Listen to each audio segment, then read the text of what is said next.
Dia bertindak juga sekali lagi keluar, hijrah lagi sekali. masuk dalam satu company US ni. Kita buat MLM US ni, minggu pertama dah naik pangkat Silver Director. Sebab MLM US ni dia mingguan. Oh, boleh Dia naik pangkat update mingguan dan income pun mingguan. Oh. Sampai sehari ni saya masih makan lagi suplemen dia. Sebab suplemen dia adalah masuk dalam buku rujukan doktor, MIMS. The only supplement yang masuk dalam MIMS.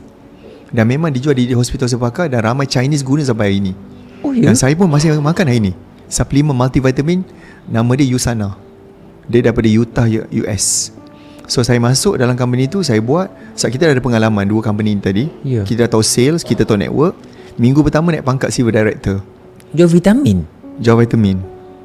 Dan masa tu saya dah start guna online untuk cari downline.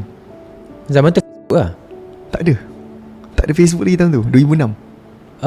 Website ke apa? Yang ada hanyalah Harian Metro punya website, forum-forum, blogging. Saya dah buat dah tu. Oh, zaman blog. Saya dah start blogging dah. Oh. Masa tu nama blog saya kuasa2.com. Kuasa2.com. Saya dah beli domain sendiri, saya boleh set up blog. Sebab saya dah mula start involve dengan online. Sebab masa tu saya fikir, kenapa orang Melayu kalau nak berjaya kena berhijrah pergi bandar?